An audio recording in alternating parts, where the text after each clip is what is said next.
साहब डॉक्टर भीमराव अंबेडकर जी ने जब भारत का संविधान लिखा तो हिंदुस्तान के सभी वर्गों के बारे में सोचा, सबके अधिकारों के बारे में सोचा, भारत कैसे तरक्की के रास्ते पे जाएगा, कैसे आगे बढ़ेगा, इसको लेके भारत के संविधान को बनाया उन्होंने।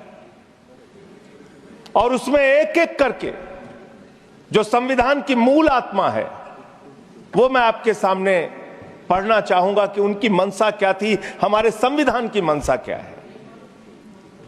संप्रभु राष्ट्र यानी ऐसा देश जो किसी दूसरे देश के प्रभाव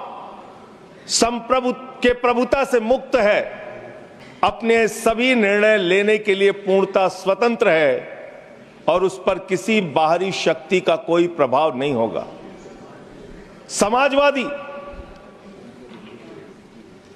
समाजवाद एक ऐसा विचारधारा है जो ये मानती है कि समाज के सभी लोगों तक संपन्नता का हिस्सा पहुंचना चाहिए। धन संपत्ति भी समाज से ही उपजती है, तो उसका बंटवारा भी शांतिपूर्ण और न्यायपूर्ण तरीकों से लोगों के बीच होना चाहिए। लोकतांत्रिक समाजवाद की यह विचारधारा कहती है कि धन समाज के कुछ लोगों तक सीमित नहीं रहना चाहिए। उत्पादन के साधनों पर लोगों का मिला जुला मालिकाना होना चाहिए। यह भारत का संविधान कहता है मान्यवर। और आज क्या स्थिति है, भारत की क्या स्थिति है मान्यवर, मोदी जी के राज में क्या स्थिति है? 5%, देश के 5% लोगों के पास देश की 60% संपत्ति है और देश के 50% लोगों के पास मात्र 3% संपत्ति है। और पिछले 2012 से लेकर अगर 21 तक का आप रिकॉर्ड इनका देखेंगे तो 40% संपत्ति 1% लोगों के पास गई है। यह है इनकी समाजवाद की विचारधारा, यह है इनकी बराबरी की सोच, यह किस तरीके से ये भारत के अंदर गैर बराबरी को जन्म दे रहे हैं। समाजवादी आंदोलन में नारा लगता था, जब तक दुखी इंसान रहेगा धरती पर तूफान रहेगा। नारा लगता था रोटी कपड़ा और मकान मांग रहा है हिंदुस्तान। नारा लगता था धन और धरती बट के रहेगी, भूखी जनता चुप न रहेगी। लेकिन आज भारत को इस हालत में इन्होंने पहुंचा दिया है मान्यवर, जहां पर 3% संपत्ति 50% लोगों के पास है और 5% लोगों के पास देश की 60% संपत्ति है। इसके आगे हमारा संविधान कहता है सेकुलरिज्म की बात, धर्मनिरपेक्षता, जिसका खुलेआम आप विरोध कर रहे हैं। ये एक ऐसी सरकार है, हमारे प्रधानमंत्री जी भारत के संविधान पे शपथ लेकर देश के प्रधानमंत्री बने। यहां पे बैठे हुए सांसद संविधान की शपथ लेते हैं, मंत्री संविधान की शपथ लेते हैं, लेकिन संविधान में लिखी हुई बातों को नहीं मानते। धर्मनिरपेक्षता से इनको मतलब नहीं है। हमको अगर दर्शन करना होता है मान्यवर तो हम काशी जाते हैं, महाकाल का दर्शन करने उज्जैन जाते हैं, प्रभु श्री राम का दर्शन करने अयोध्या जाते हैं। लेकिन भाजपाइयों को जब दर्शन करना होता है तो ये मस्जिद में भगवान का दर्शन करने जाते हैं, मस्जिद में भगवान का दर्शन करने जाते हैं, मस्जिद में मंदिर खोज रहे हैं पूरे देश के अंदर। तो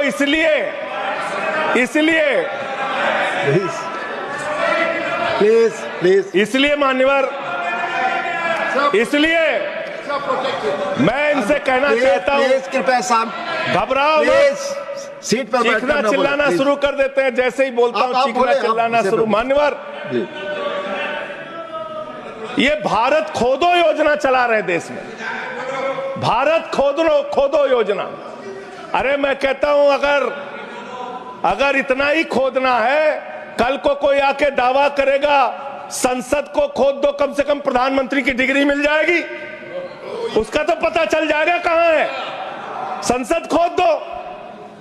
ये भारत खोदो योजना बंद करो, इससे देश का विकास होने वाला नहीं है। आपने शिक्षा में क्या हालत की देश की। माननीय शिक्षा मंत्री जी यहां पे बैठे हुए हैं, मैं बताना चाहूंगा शिक्षा के स्तर को आपने कहां पहुंचा दिया। 11 लाख, अरे क्या क्या यहां बोला गया, मैंने खूब सुना है, आप ही लोगों से सीखा है। 11 लाख बच्चों को सरकारी स्कूल से दूर किया गया। 11 लाख बच्चों को। यह देश के अंदर शिक्षा की व्यवस्था है और इसमें सबसे ज्यादा मान्यवर अगर किसी राज्य की भागीदारी है जहां पे सबसे ज्यादा बच्चे सरकारी स्कूल से दूर हुए हैं, पिछले 8 महीने का आंकड़ा शिक्षा मंत्रालय ने लोकसभा में रखा। 11 लाख में से अकेले 7,84,000 बच्चे उत्तर प्रदेश में सरकारी स्कूलों से दूर गए। ये कर रहे हैं शिक्षा के नाम पे आप। देश की शिक्षा की व्यवस्था की हालत यह कर दी आपने।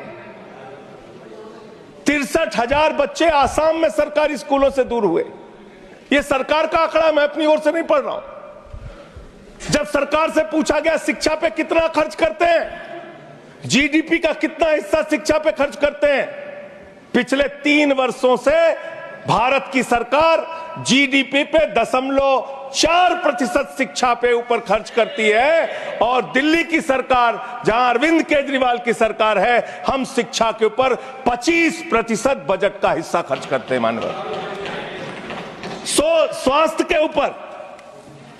के ऊपर दिल्ली के अंदर 13% हम खर्च करते हैं।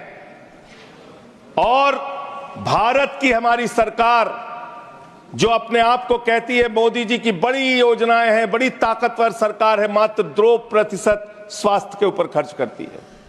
यह इस देश की हकीकत है। कैसे समानता आएगी, कैसे संविधान में लिखी हुई बातों की सुरक्षा हो पाएगी। मैं दिल्ली की बात करूं, अगर एक राज्य सरकार दिल्ली के लोगों ने भी चुना जिसको आप चलने नहीं देते, बार बार उसके ऊपर रोक लगाते हैं, लेकिन उस राज्य सरकार के काम क्या हैं वो आपको जानना बहुत जरूरी है। एक ऐसी सरकार जिसने, अब देखिए टोका टोकी करेंगे। बोलिए ना, आप बोलिए, आप क्यों उधर बात अभी ये लोग जब बोल रहे थे मैं चुपचाप सुना। आप बोलिए। अगर जेल वेल की बात करोगे ना, जिस दिन सत्ता परिवर्तन होगा एक भी आदमी बाहर नहीं दिखेगा। फिर ऐसी बातें मत करो, आपस में बात नहीं। संजय ये जी, धमकी देने की बातें मत करो। संजय जी, आपस में कोई बात नहीं। संजय जी प्लीज नहीं, कोई नहीं, आपको आपस में कंट्रोल कीजिए सर। सभी लोग आपस में बात प्लीज। आप बैठे रहे प्लीज। ऐसे धमकी देकर काम मत करो। आप विषय बोले। अडानी की दलाली करने वाली सरकार हमसे सवाल कर रही है। विषय पर संजय जी जो विषय बोलेंगे, विषय पर बोलिए प्लीज, विषय पर बोलिए प्लीज। अडानी की दलाली करने वाले लोग हमसे सवाल करेंगे। मानिए मुझे लगता है कि संजय जी अपना आपा खो गए हैं और उन्होंने अपनी शब्दावली को ध्यान में रखना चाहिए और ये जो उन्होंने शब्द वाक्य इस्तेमाल किया है ये एक्सपंज होना चाहिए। प्लीज आप बोलिए, प्लीज सर बोलिए। मैं दिल्ली के काम बता रहा हूँ। आप दिल्ली के काम बताइए। आपस में दिल्ली की सरकार ने क्या किया है संविधान की रक्षा के लिए? टीका टिप्पणी ना करें। दिल्ली की सरकार ने क्या किया है इस देश के नागरिकों को मजबूत बनाने के लिए? दिल्ली की सरकार ने क्या किया है शिक्षा और स्वास्थ्य पे काम करने के लिए? दिल्ली की सरकार ने क्या किया है बाबा साहब के लिखे गए एक एक शब्द को जमीन पे उतारने के लिए? दिल्ली के अंदर शिक्षा में हमने 25% खर्च किया, स्वास्थ्य में हमने 13% खर्च किया। दिल्ली में हमने बिजली फ्री दिया। पूरे देश में पहली सरकार है जो बिजली फ्री देने का काम करती है। दिल्ली के अंदर केजरीवाल जी ने 200 यूनिट बिजली फ्री, 400 यूनिट बिजली आधे दाम पे दिया। दिल्ली के अंदर केजरीवाल की सरकार ने इलाज मुफ्त किया, पानी मुफ्त दिया। दिल्ली के अंदर सीट पर बैठकर बुजुर्गों को तीर्थ यात्रा, बुजुर्गों को तीर्थ यात्रा कराने का काम किया। बुजुर्गों को तीर्थ यात्रा कराने का काम किया दिल्ली की सरकार ने। दिल्ली की सरकार ने माताओं बहनों के लिए बस की यात्रा फ्री करने का काम किया। और अगली योजना आ रही है, दिल्ली में केजरीवाल मुख्यमंत्री बनेंगे, दिल्ली की महिलाओं को 2100 रुपए हर महीने उनके खाते में पहुंचाया जाएगा। हम महिला को सशक्त करेंगे, मजबूत करेंगे। संविधान पर भी जोड़िए उसको, संविधान पर बोलिए। संविधान पर बोलिए। हाँ, संविधान पर बोलिए संजय जी। संविधान के अंतर्गत मैं एक चुनी हुई सरकार के बारे में बोल रहा हूं। संविधान पर चर्चा हो रही है, दिल्ली में अपेक्षा होगी संविधान पे आप बोले और दिल्ली में, हाँ बैठे रहे। मैं बोल रहा हूं, दिल्ली के अंदर 200 किलोमीटर के मेट्रो नेटवर्क को हमने 2015 से बढ़ाकर प्लीज स्पीक ऑन 450 किलोमीटर किया। संजय जी कॉन्स्टिट्यूशन पे बोलिए। सर, उन्होंने अपनी सरकार की उपलब्धि गिनाई, आपने उनको नहीं रोका। प्लीज, अगर हम दिल्ली में एक चुनी हुई सरकार के काम को बता रहे हैं, हम सबसे आग्रह कर रहे हैं अपने विषय पर बोलिए। जिस राज्य से मैं चुना गया हूं, आपसे भी कर रहे हैं, उस राज्य में क्या काम हो रहा है, क्या ये देश, इनको दर्द क्यों हो रहा है? प्लीज विषय संविधान पर चर्चा, में तकलीफ क्यों हो रही है? संविधान पर चर्चा हर सदस्य से, इनको तकलीफ क्यों हो रही है? हर सदस्य से हम अपेक्षा करते हैं संविधान पर बोले। तो दिल्ली में प्लीज जेल 3 घंटे ईडी सीबीआई दे दो, सबको भेज दूंगा। चलो दे दो ईडी संजय जी, आप बोलते हैं, प्रवोक करते हैं, आप इसे पर बोलिए। ये सब चीजें नहीं जाएंगी, ये सब चीजें नहीं जाएंगी रिकॉर्ड पे। प्लीज, वो बोल रहे हैं जेल क्यों गए? आपस में बात न करें, आप बोले संविधान पर। आप रोक रहे हैं उनको, आपस में बात न करें प्लीज। प्लीज, आप इस तरह टिप्पणी नहीं कर सकते माननीय सदस्यों पर, वो चीजें रिकॉर्ड में नहीं जाएंगी। इस तरह की टिप्पणी सदस्यों पर एक दूसरे पर करना, प्लीज आप विषय पर बोले। सर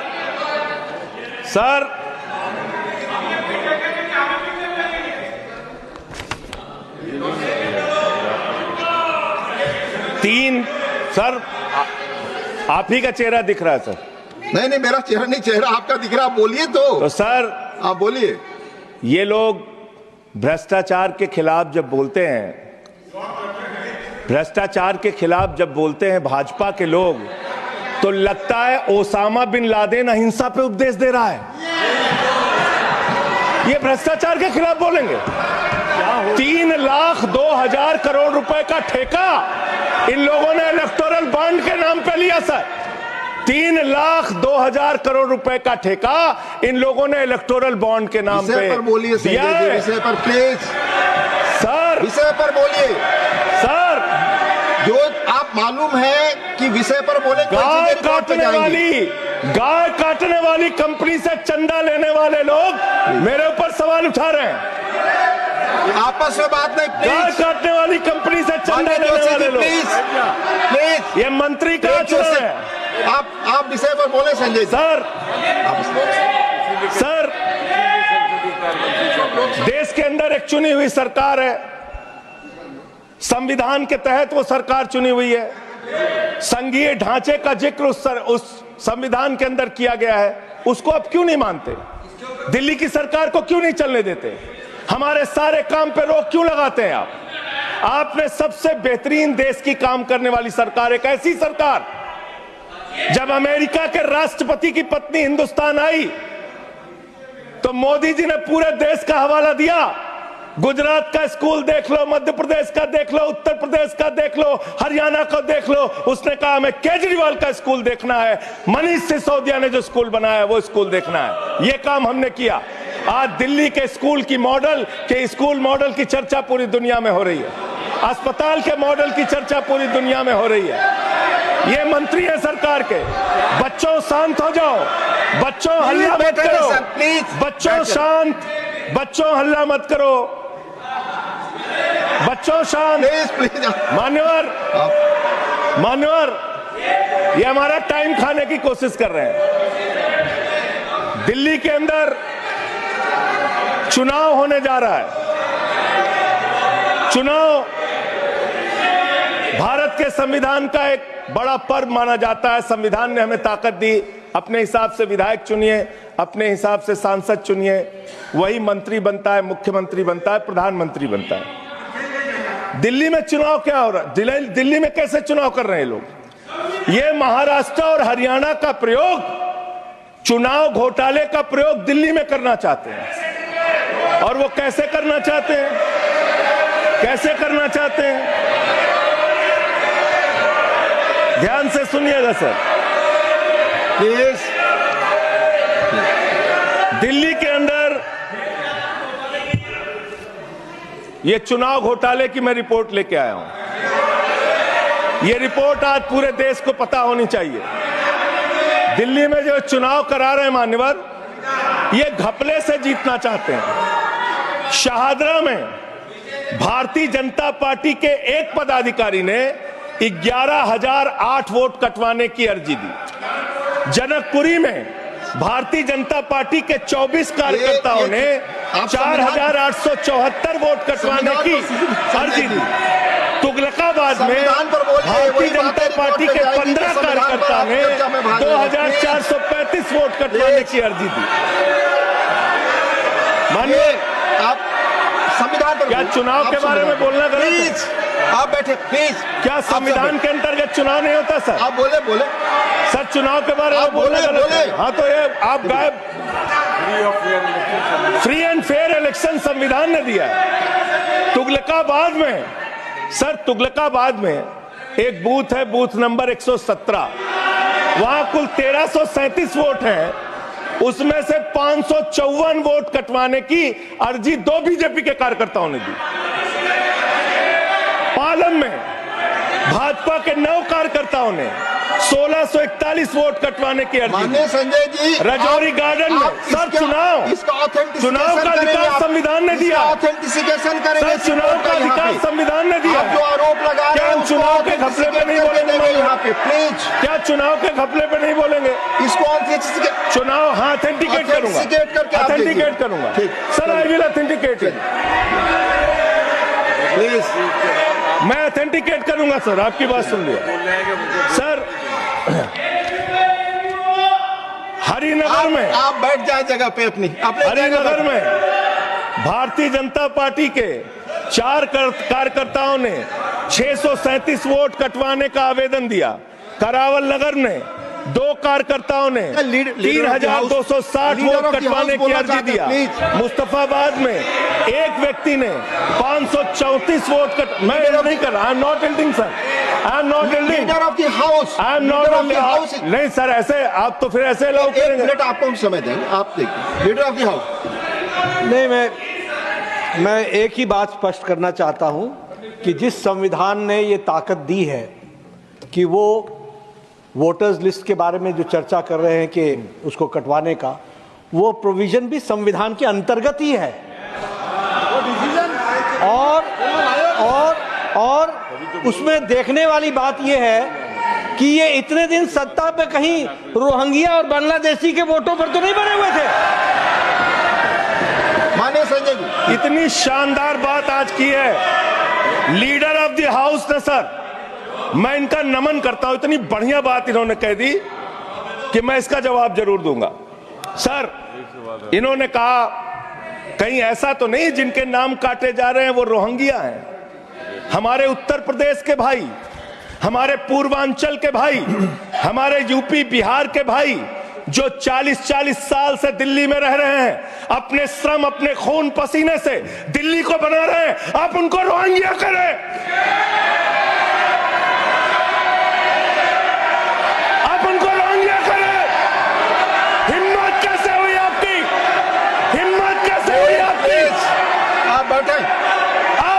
पूर्वांचल के भाइयों को रोहिंग्या कहेंगे, हिम्मत कैसे हुई आपकी?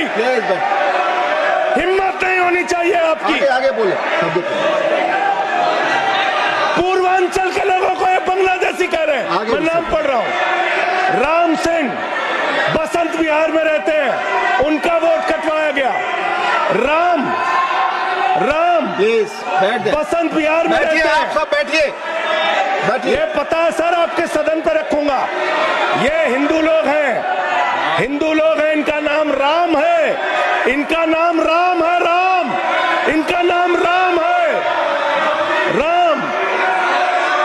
प्लीज बैठे छोटे लाल वर्मा, आप बैठे। छोटे लाल वर्मा, अंबेडकर नगर, बस्ती आरके पुरम दिल्ली, इनका नाम कटवाया गया।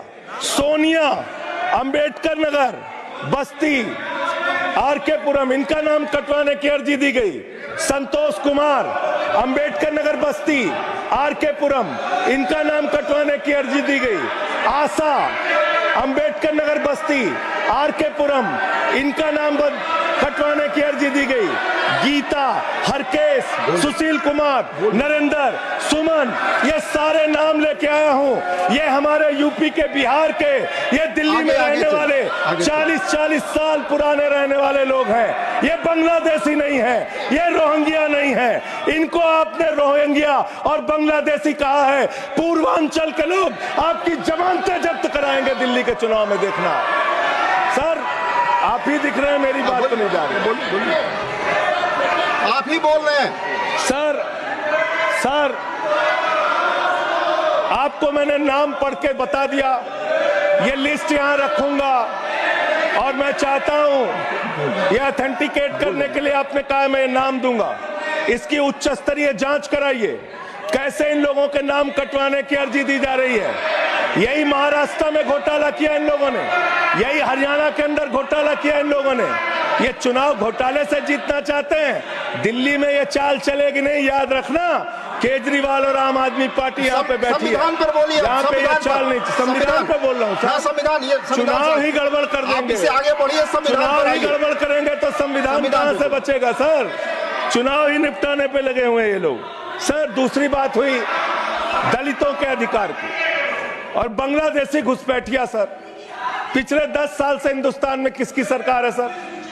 क्या यहाँ पे ट्रंप की सरकार है? क्या ओबामा की सरकार है? यहाँ पे यहाँ 10 साल से किसकी सरकार है? 10 साल से यहाँ पे महामानव की सरकार है। महामानव की सरकार है 10 साल से। मैं महामानव से पूछना चाहता हूं, नरेंद्र मोदी जी से पूछना चाहता हूं, अमित शाह जी से पूछना चाहता हूं, सीमा की सुरक्षा किसके जिम्मे है? अमित शाह के जिम्मे है। सीमा किससे लगती है बांग्लादेश की? त्रिपुरा से लगती है, आसाम से लगती है, बंगाल से लगती है। कोई बांग्लादेशी त्रिपुरा से, बंगाल से, आसाम से, झारखंड पार करके, यूपी पार करके, बिहार पार करके दिल्ली कैसे आ गया? आप लोग घास छील रहे थे क्या? आपकी सरकार घास छील रही थी क्या? कैसे आ गए भाई यहाँ पे बांग्लादेशी? और 10 साल में 10 बांग्लादेशी घुसपैठिया दिल्ली से भगाया हो तो उसका नाम बता दो, उसका नाम बता दो। 10 साल में 10 बांग्लादेशी घुसपैठिया दिल्ली से भगाया हो तो उसका नाम बताओ ना। राजनीति क्यों करते हो? नरेंद्र मोदी का दोस्त अडानी बांग्लादेश को बिजली सप्लाई करता है, आप विषय पर बिजली सप्लाई करता है। प्रधानमंत्री पर आपने भारत की बिजली चोरी करके, भारत की बिजली चोरी करके बांग्लादेशियों का घर रोशन करते हो। संविधान पर बोलिए। हमें ज्ञान बता रहे हो, प्लीज हमको ज्ञान बता रहे हो। हजारों करोड़ की बिजली चोरी करके झारखंड की बिजली। सर आप ही आ गए सर, मेरा तो नाम गायब हो जाता हूं मैं। सर झारखंड की बिजली चोरी करके, भारत की बिजली चोरी करके अडानी बांग्लादेश को पहुंचाता है। ये आप ही सब्सिडेट करेंगे इस आरोप इसको भी करेंगे। हाँ, करें जितना आप बोलेंगे सब हाजिर कर देंगे साहब। आप इस सब्सिडेट करेंगे, इसलिए और लगा रहे हैं। हाँ एकदम करेंगे। ये दोहरी नीति नहीं चलेगी। आपके लड़के कतर के शेखों के साथ बिजनेस करेंगे, दुबई के शेखों के साथ बिजनेस करेंगे, यहाँ मुसलमानों के खिलाफ हिंसा की बात करोगे। मैं एक बात इन लोगों को समझाना चाहता हूँ, दिल्ली चुनाव में आ रहे हो, शांति से आना, एकदम शांति से आना। यहाँ पे अगर गंदी राजनीति की, हिंदू मुसलमान किया तो हमने दिल्ली वालों को सिखा दिया है। जब तुम कहोगे हिंदू मुसलमान, वो कहेंगे स्कूल अस्पताल, स्कूल अस्पताल, स्कूल अस्पताल। आपको मैं बताना चाहता हूँ, यहाँ किसी भी तरह की तानाशाही और दादागिरी दिखाने की कोशिश मत करना। दिल्ली का चुनाव मुद्दों के ऊपर लड़िए, चुनाव का घोटाला मत कीजिए। चुनाव हार रहे हो तुम 3 बार से, तो तुम सोच रहे हो वोटर लिस्ट में गड़बड़ी करा देंगे। इससे काम नहीं चलेगा सर। हम काम की बात करते हैं। दलितों के अधिकार की बात यहां पे हुई, दलितों के अधिकार की बात। मान्यवर एसटी, एससी, ओबीसी, ये 3 कैटेगरी, एसटी, एससी, ओबीसी, ये तीन कैटेगरी में भारत सरकार के अंदर ज्वाइंट सेक्रेटरी लेवल पे और सेक्रेटरी लेवल पे 322 अधिकारी हैं। और सरकार का आंकड़ा है, मेरा नहीं। ये क्या कह रहे हैं? ये कह रहे हैं दलित, एससी कैटेगरी के अनुसूचित जाति 16, एसटी 13, 39 ओबीसी और 254 जनरल कास्ट के लोग हैं। ये आपका दलितों, पिछड़ों और आदिवासियों के प्रति न्याय है। ये कर रहे हैं आप उनके साथ। लेटरल एंट्री के जरिए आप दलितों, पिछड़ों, आदिवासियों का आरक्षण खा रहे हैं। आप आईएएस की नौकरी में बहुत सारे बच्चे, 125 बच्चे हैं सर, जिनको इन्होंने क्रीमी लेयर के नाम पे आईएएस, पीसीएस, आईएफएस बनने से वंचित कर दिया। ये इनका इतिहास है। ये कर रहे हैं दलितों के साथ सर। मंदिरों में घुसने नहीं देते। इनकी मानसिकता ये है, इनकी मानसिकता ये है।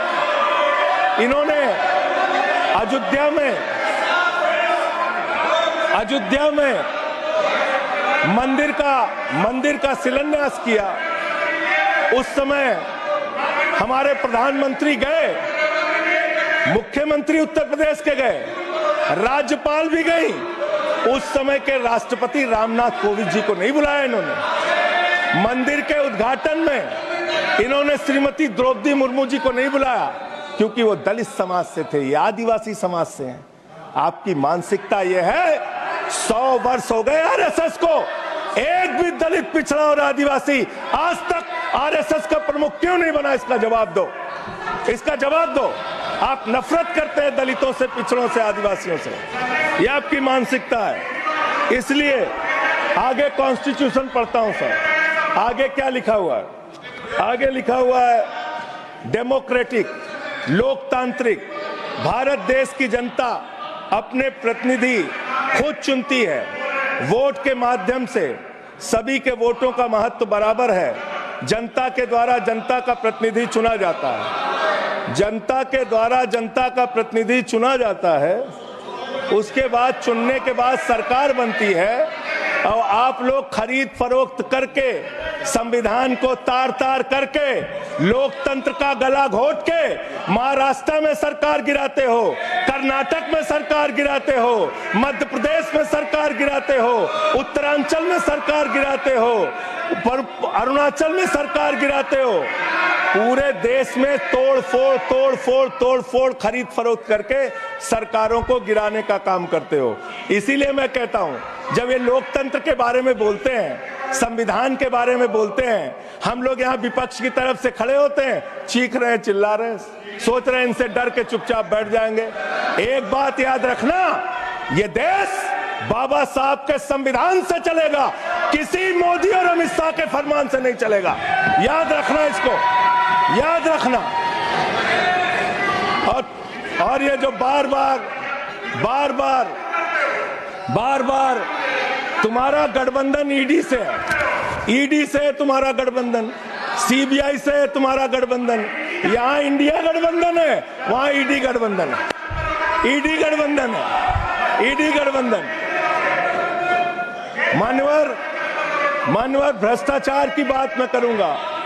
भारत के प्रधानमंत्री, जिन्होंने देश के बड़े बड़े फैशन डिजाइनरों को भी फेल कर दिया, इतना सज के चलते हैं, इतना सज के चलते हैं सर। प्रधानमंत्री इटली का चश्मा, आप जानते हैं, इटली की घड़ी, आप ये सब चीजें नहीं जानते। यहाँ हमारे नेता पे टिप्पणी हो रही है, आप नहीं बोल रहे हैं, आप नहीं बोल सकते। हमारे नेता पे टिप्पणी हो रही है, आप नहीं बोल रहे हैं। प्रधानमंत्री पर आप टिप्पणी नहीं कर सकते। हमारे नेता पे संवैधानिक केजरीवाल पे टिप्पणी हो रही है, आप नहीं बोल रहे हैं। आप प्लीज स्पीक ऑन सब्जेक्ट। हमारा टाइम बचा है सर। हाँ, तो आप बोले, सब्जेक्ट पर बोले, सब्जेक्ट पे बोले। हाँ, ये टिप्पणियां नहीं जाएंगी आपकी रिकॉर्ड पे। सर बच्चों शांत हो जाओ, बच्चों शांत। बच्चों शांत हो जाओ, स्पीक बच्चों शांत, प्लीज स्पीक। बच्चों शांत, शांत हो जाओ बच्चों। मानवर, न्याय की बात, न्याय की बात, भारत का संविधान सभी नागरिकों को सामाजिक, आर्थिक, राजनीतिक स्तर पर न्याय देने का वादा करता है। ये न्याय दे रहे हैं भारत के लोगों को सर, ये न्याय कर रहे हैं भारत की जनता को, ये न्याय दे रहे हैं। आज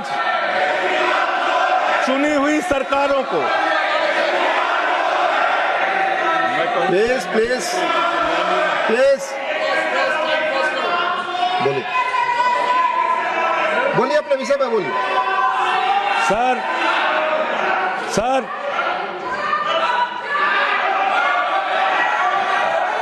ये अगर यहाँ नारा लगाएंगे आप इनको रोक नहीं रहे। मैं बोल रहा हूँ उनको भी और आपको भी। वो नारे लगा रहे हैं, आपने शुरू किया, माननीय प्रधानमंत्री पर टिप्पणी नहीं, आप मैं जानते अगर हैं, यहाँ हम नारा नहीं कर लगाऊंगा। सकते। प्लीज आप इसे पर बोलिए, संविधान पर बोलिए।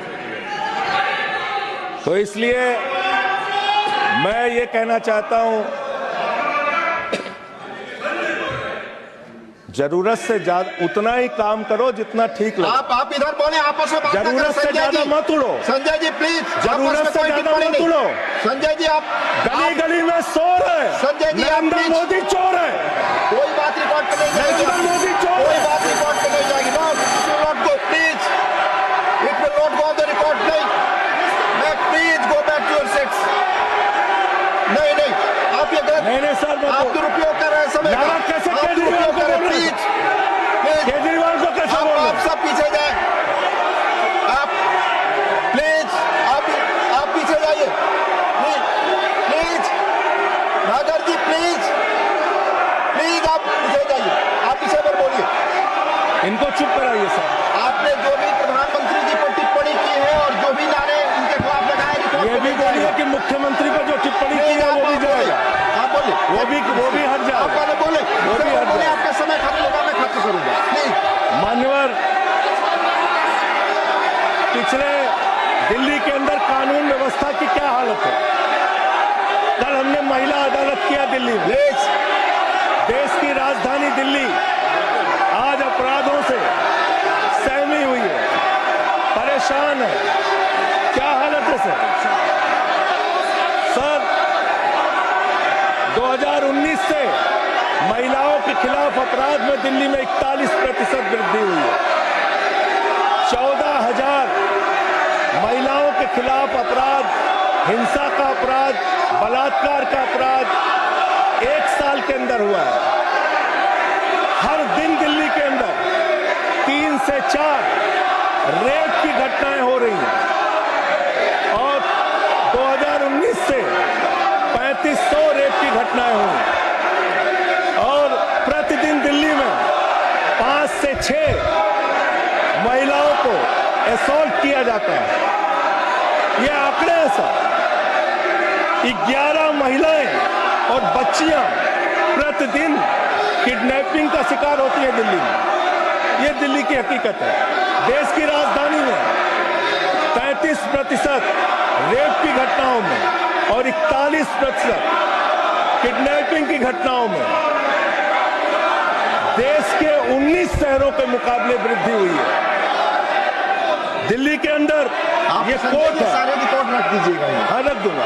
ये कोर्ट, दिल्ली के कोर्ट में सर आपको जान के हैरानी होगी, देश की राजधानी है दिल्ली, दिल्ली के कोर्ट में हत्या की घटना हुई। जज के सामने हत्या सर, जज के सामने हत्या की घटना हुई। आप बताइए, प्लीज ये नारे न लगाए, रिकॉर्ड पे नहीं जाएगा आपके नारे। प्लीज कृपया नारे न लगाएं आप, प्लीज।